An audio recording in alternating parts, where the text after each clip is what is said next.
Welcome back to Maths and Standard Index Form Lesson 2, Calculations Involving Standard Index Form. I'm Dr. Islam and let's begin. Our learning intentions for today are to be able to multiply and divide with numbers in standard form and to be able to add and subtract with numbers in standard form. So, multiplication in standard form. Well, multiplication is commutative, which means that the calculations can be completed in any order.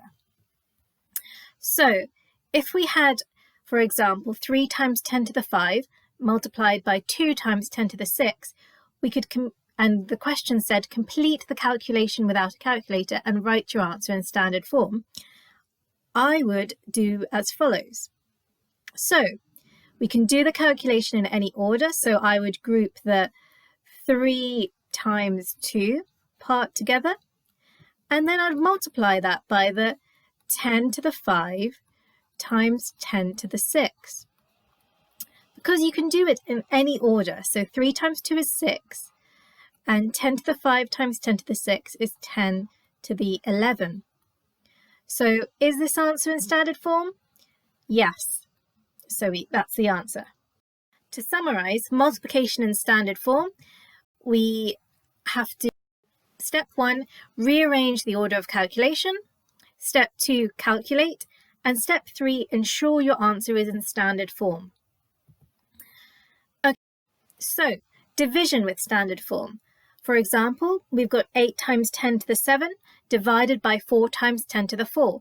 Calculate your answer, giving your answer in standard form. So I can split this division up.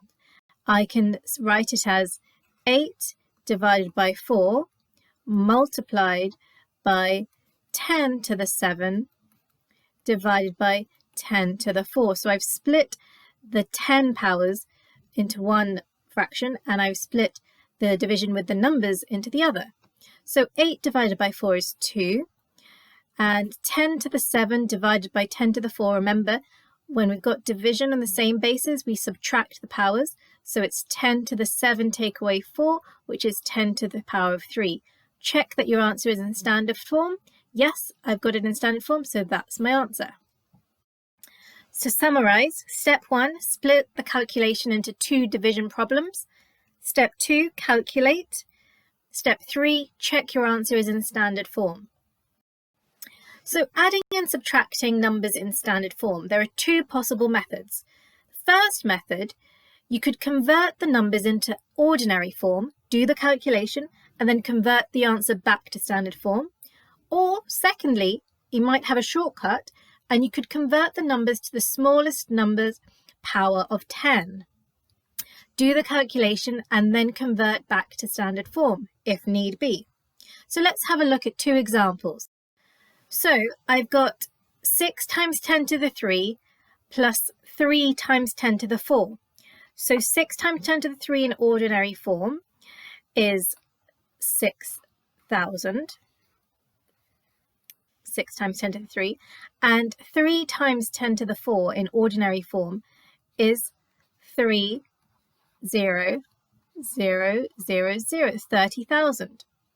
So then we've got these in ordinary form. Now we just add them together and we get 36,000. Now we need to convert our answer back to standard form. So we do 3.6 times 10. Well, how much has this decimal point moved? 1, 2, 3, 4. 10 to the power of 4. An alternative method is to convert the numbers to the smallest power of 10. So the smallest power of 10 in this example is 3. So we'll leave that as 6 times 10 to the 3, but we'll convert 10 to the 4 to 10 to the 3. So to do that, we are dividing by 10, so then we have to multiply this by 10. So we get 30 times 10 to the 3. Okay, so now we can add these numbers together. We end up with 36 times 10 to the 3. Is this in standard form? Not yet. We need to change it to 3.6 times 10. Well, what have we done? We've divided this by 36 by 10, so we need to multiply by 10. So that means that 10 to the 3 becomes 10 to the 4. So here our answer is in standard form, but this time we converted our numbers to the smallest number power of 10. Sometimes this can be a good shortcut if converting to ordinary numbers leaves you with really large numbers that are maybe even too big to write on the page.